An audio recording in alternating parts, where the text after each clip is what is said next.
Hi, Dev. Hey, what's it going?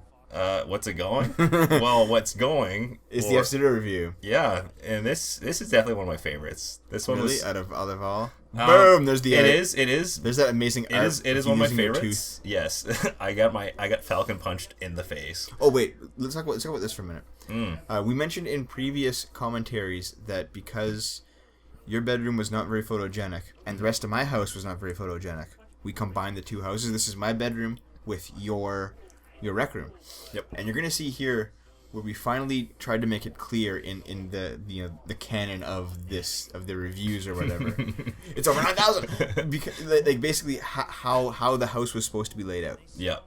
And you're gonna see it in this one because you start like the idea is that you're burning the anime to like a DVD in your room. Yeah. Then you walk up into the rec room, sit down, and watch it. Yeah, right? exactly. It's just a typical day in the life of SFO. Yeah. This is canon, people. This is not SFO extended universe. Wow. 'Cause we just found out about the extended universe for Star Wars. It's apparently allowed to be used for the movie writing. Yeah. So So you're happy with that? I am. Dave has a fake DS. That is his life. His life is a actually no. fake DS. I don't. That thing has now died That's true. because of this idiot. But anyway, I have a red DS.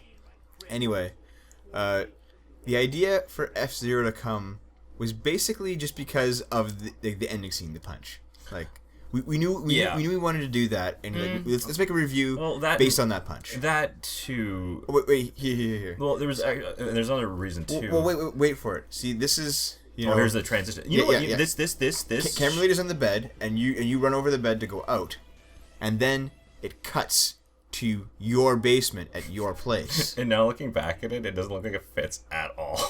I think it does because our basements were the same shape. So you coming around that corner, that actually would be where my room is on your house's layout. Maybe it does fit. Maybe it's just the fact that I know that they're not the same. So it always seems like it's such a jarring. Our houses have similar layouts and like similar foundations. Yours is just slightly smaller. Mm-hmm. So yeah, that's where you're coming around where my room would be. Mm-hmm. So like watching it does kind of fit together. Yeah. The time of day doesn't fit together though. No, at all. No, it really does. There we go. Yeah, that's just it's jarring. Yeah, see, because now you're like coming out of like the SFO dungeon downstairs to come out into the slightly above ground SFO dungeon in the rec room. Mm-hmm. I like this bit. Yes, it really does hit home. Yeah. Because, yeah, I really like F-Zero. I mean, who doesn't like F-Zero? Yeah. Honestly, especially when you get past of course the original F-Zero I still think is the best one. It's the classic. I prefer the GameCube one. GX. Yeah. I liked it. It was definitely a lot of fun, and it added some new features. And I mean, you want even fat. You probably want another fucking Mach. Yeah. So it was amazingly fast. I like whenever back when we did all these. There's a bottle of NOS. Yeah. I like back when we did all these little interludes where you would put things into the DVD and close it. That was kind of cool. We should do that again sometime. Could. Also, this review was filmed on the side as just an experiment. Let's try something. Let's try a new angle rather than on the front. Here's what it would look like if you were sitting with Dave on the couch, basically. And some people actually commented on that. They said it feels cool that it feels like you're on the couch with you. They said that. Yeah, that's I get it. I like to have a cross between both. It's nice to have that thing. Basically, you're watching him or me or whatever you'll say through the screen. Or you're your other dink on the couch. The other dink on the couch. The other otaku, my fellow otaku. Just hanging out with. Just feeling fine. As for the show itself, I mean, we say pretty much everything that we mean to say in this review. I think. Oh yeah. It's a sloppy show. The three of us watched it. And it wasn't very good. No. It was very much just made for toys, to promote games, made for whatever reason. Yeah. Show. It didn't have. It's sad when an actual video game that has barely any plot, has just characters and very brief descriptions, if at all, has more heart and soul than an entire show. Yeah. And they added the whole like back in time aspect of it. Where, like he was like both a police officer and a drag racer, and he like got carbonite frozen into the future. But so did like the guy he was chasing down on his final like cop mission, and so did his girlfriend, and so did like everybody apparently who died. I wonder what that sounds like. What? That's basically the plot. Well, not everyone else, but the guy and his nemesis. Mm-hmm. That's the plot to Demolition Man. Yeah, it is. That's true. I only saw that movie too. I saw it like a couple years after we made this review. Yeah, it's a good movie.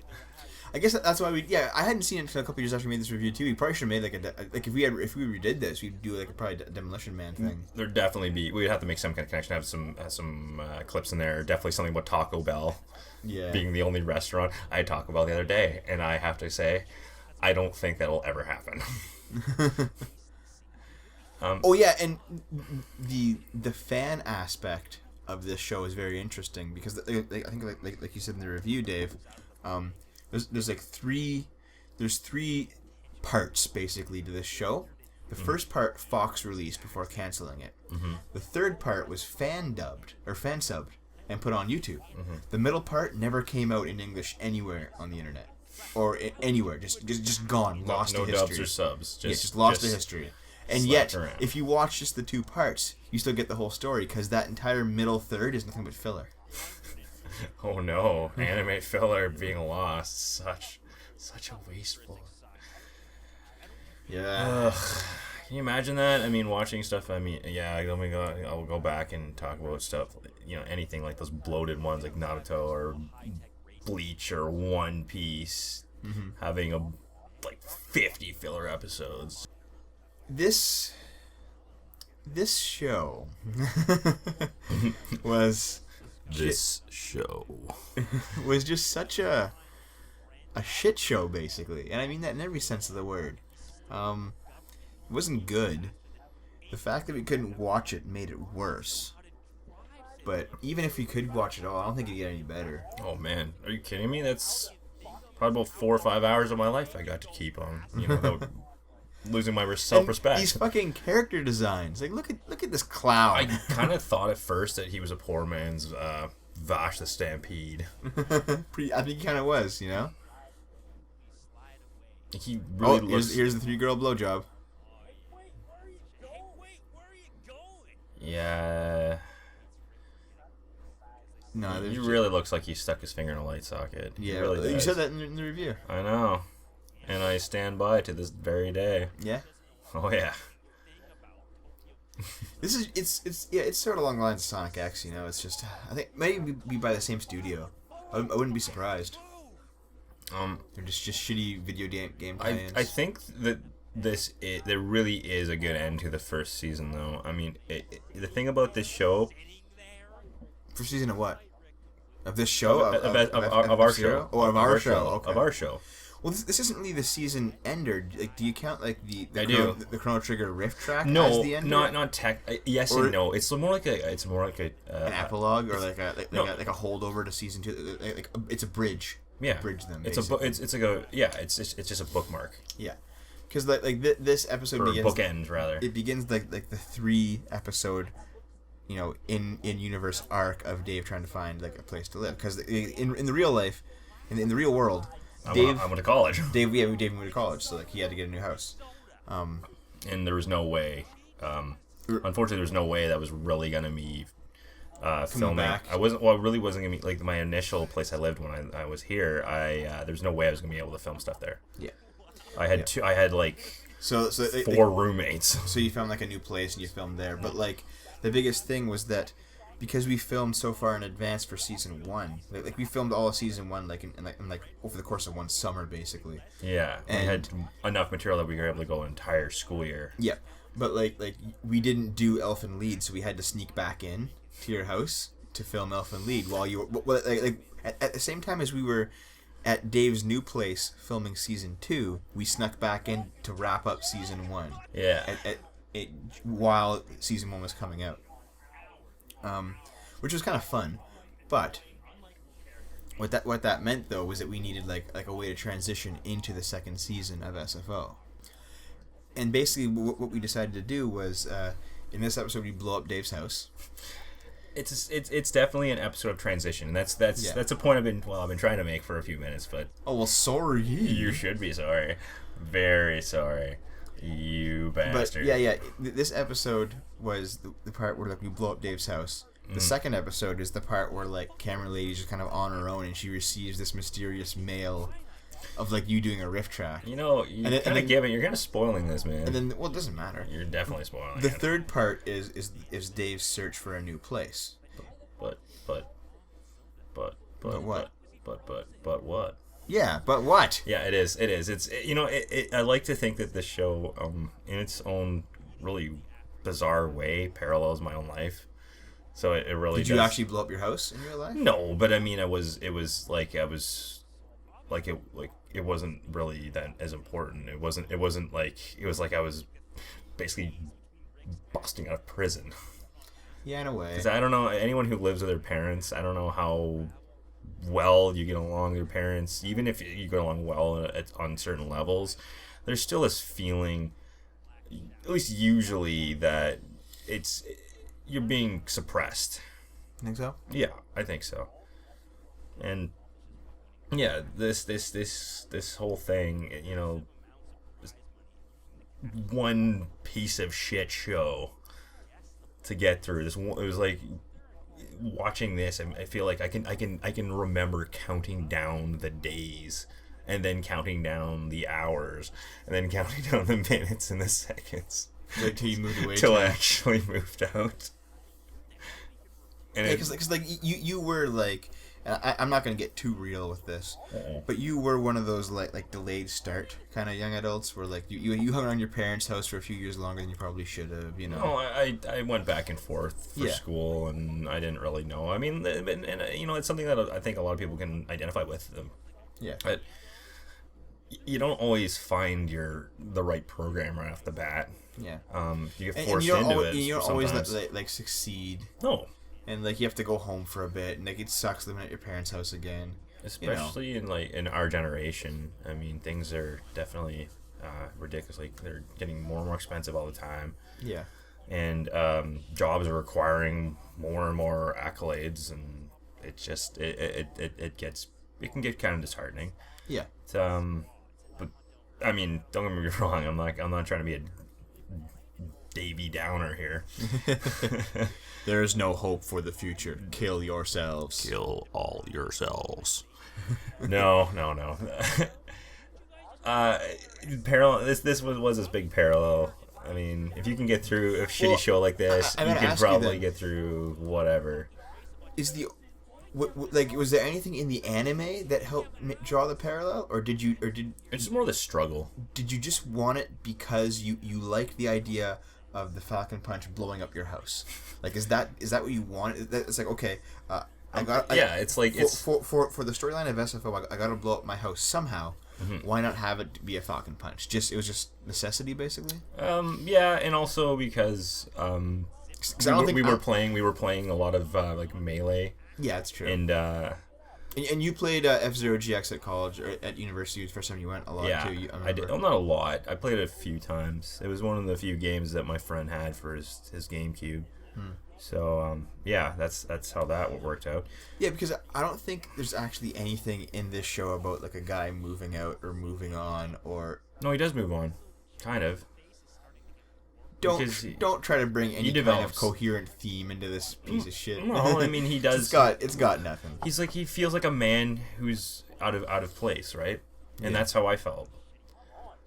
He definitely feels weird, and now he's struggling to come to grips with this new situation.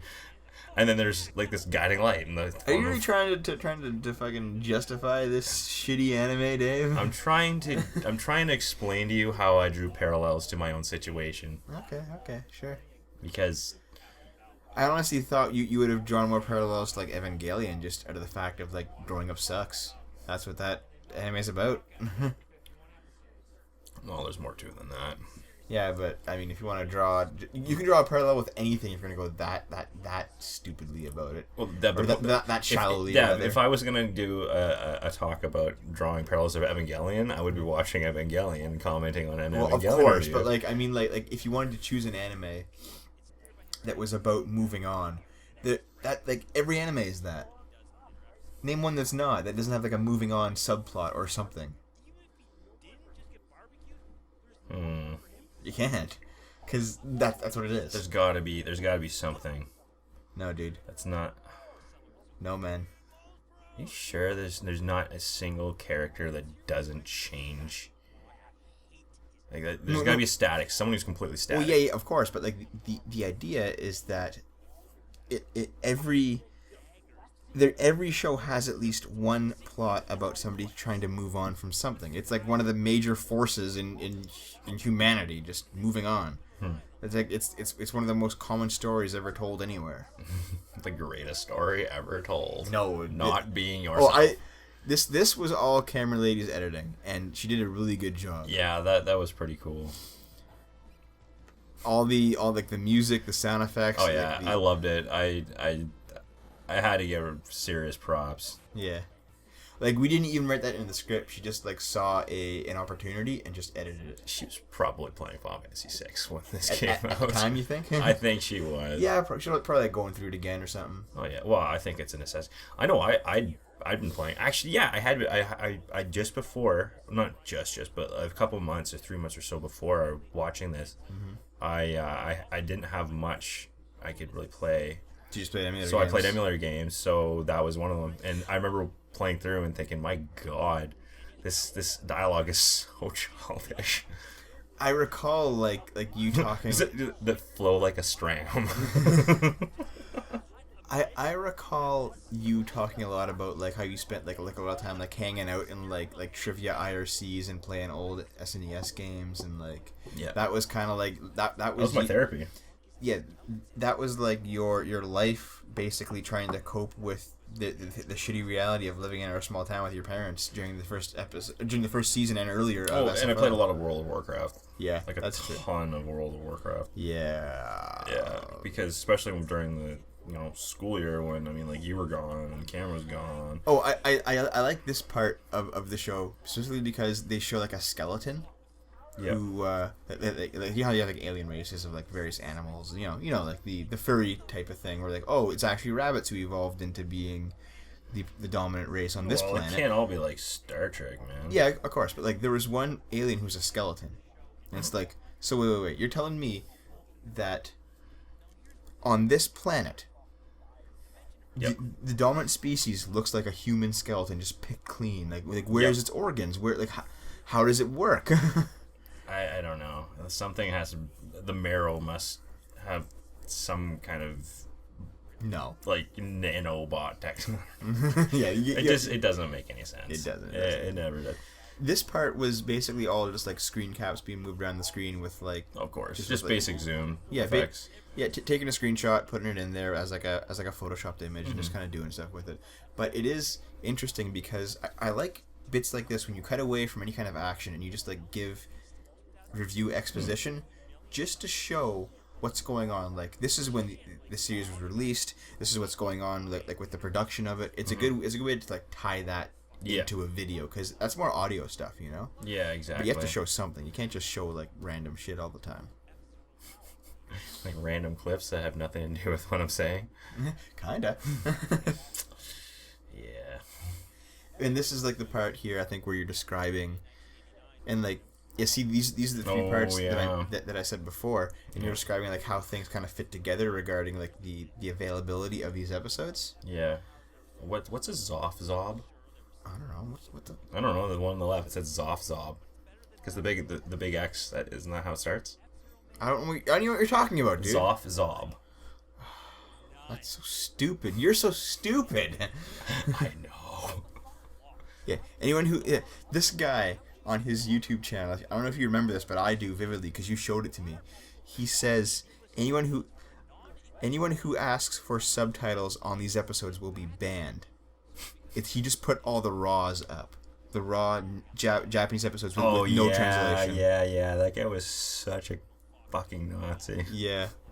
So, like, Fox had the old ones. The other guy had the new ones. This guy in the middle was just like, here's all the raws. By the way, you have to go out and get a copy of Rosetta Stone or take Japanese at your local university. You hated it there, too. That wasn't all acting, I guess. Then again, I felt more like if that was more around the time of the super late nights and the almost getting to Mono land. No. The Mono was like one of the last things. The late nights. Yeah, the Mono night was like the last night of filming for that summer. All these other reviews came before it, ironically enough. We just did things in order and then we put it together later. But like we did F-Zero before Mono, but we knew it was going to be the end of the season. We had at least that much planned out. Yeah. Yeah. So you weren't actually that like feverish, but you were pissed. It was I don't know, maybe 3 or 4 in the morning when that was going down. Like the three of us were filming F-Zero, and you were, except for the upcoming scene. It's not upcoming yet. There's still like 7 minutes left. Yeah. In the we'll get there. We'll get there when. I really want to talk about that scene because it's a bit ridiculous, you know. Yeah. I think we can definitely both have a lot to say about that. Yeah. Let's just start now then. Really? Yeah. You want to? I don't think we can talk about that for 6 minutes. Well, we'll just get into it now because we can't cram it all in at the end. All right. There's an obvious scene coming up, and we'll all know what it is, where Dave falls back on the couch and the house explodes. Like we said earlier, this whole first season of SFO was filmed throughout the summer and then posted from the end of the summer till the beginning of the next summer. So it was all backlogged up. Mm-hmm. And we filmed it in different orders and we filmed it in random spots, but we pretty much knew what was going on each time, right? Yeah. And with F-Zero, we had filmed this maybe a couple of weeks before like the final filming session of the summer, which was the Mono night for GTO. We filmed it a couple of weeks earlier. But the actual scene with the couch was we filmed Chobits, FLCL, then we filmed the couch scene basically in that order. Mm-hmm. And I remember we doing it specifically like this because camera lady had to rent out like an industrial sized fan from her workplace to make like the newspapers blow, and it didn't even work that well. The Air King, yeah. Well, it's because you know why the problem was? The pieces of paper were just too big. Yeah, it didn't work that well. I think what I've really done is just gotten like a shredder. And just like shredded it and all then up. just shred the living crap out of it, and just like if possible just like take the shreds and just cut them up into smaller, make confetti out of it. Yeah. And this dump. But the thing was, at the same time, I was also still living with my parents. It would be a big cleanup job. And it would be a huge cleanup job. We had basically one afternoon for one shot, and we had to get it right. And we had like this rented out Air King, and she was like, okay, I'm gonna set this up. I'm gonna set this up, and I'm gonna I'm going to be behind the camera, and I'll help throw paper, and Dev will help throw paper into the fan, and then when it comes time, Dev will just lift one corner of the couch, and then you will, and then Dave will like use his momentum, and camera lady will just be watching. Yeah. That's what she said to us, basically. That was like her direction, because she was actually director for like the first season too, camera person and director and editor. Yeah. She did a lot. Yeah. So I was on the one corner and I lifted it, and she's like, "Okay, just I'll put special effects over like your arm. Just stay out of frame and lift it." Yeah, that was not just your arm. Yeah. We actually did the fall twice. The first time I didn't know how far out of frame I should be, so like we did it. I just ripped the couch off, and like Dave flew back and smashed against the wall. And I was like, "How does it look?" And she pulls out the camera and looks at it, and you can see like my entire body like halfway through the frame. She's like so angry. And she was like, "Dude, you gotta fucking like just step back." So like the second time we did it, I leaned back, and I grabbed the couch, and I could just barely lift it, but I lifted it, and then you took it the rest of the way. Yeah. The first time we did the fall, you landed safely on the pillows behind the couch, so it wasn't really that bad. The second time it hurt, but it wasn't Yeah. Overly bad. The second time we did the fall, you smashed your head against the back of the wall. Not just my head. You'll see. Oh yeah. Hold on. It's starting. Here to it is show now. up Here now. It's We'll starting to come actually here. see what We're talking about. we've been talking about the past 3.5 minutes. That glowing bit in the corner. That's definitely After Effects, and Yeah, it's also Devin. It's After Effects, but you can see, like, you can't see me, but that's where my hand is, and like the glowing light just barely covers my hand. You probably can't tell, I don't think. No, you can't. It's way too bright. And No. look how big those pieces of paper are. Just go. Yeah. I mean, they were kind of blowing around a bit, but like it just. This is the most ghetto thing. Looking at this now, It was so much fun to do, and it was funny when we put it out. And honestly, it's still funny. I think. I still think it's one of the funniest. It's probably the second funniest scene we've ever done. What's the first? Oh, we'll have this. You'll see it later. We'll see it. It's in the second season. All right. And like we cut in like the parts. Okay. My hand was there, and you flew back, and then like we just covered it with explosions, and then we got like Kimberly like went outside later, and like we grabbed these other shots of like Dave's house, and just added explosions on top of them. And then she put stock footage of nuclear explosions. It's a big teeny atoll testing.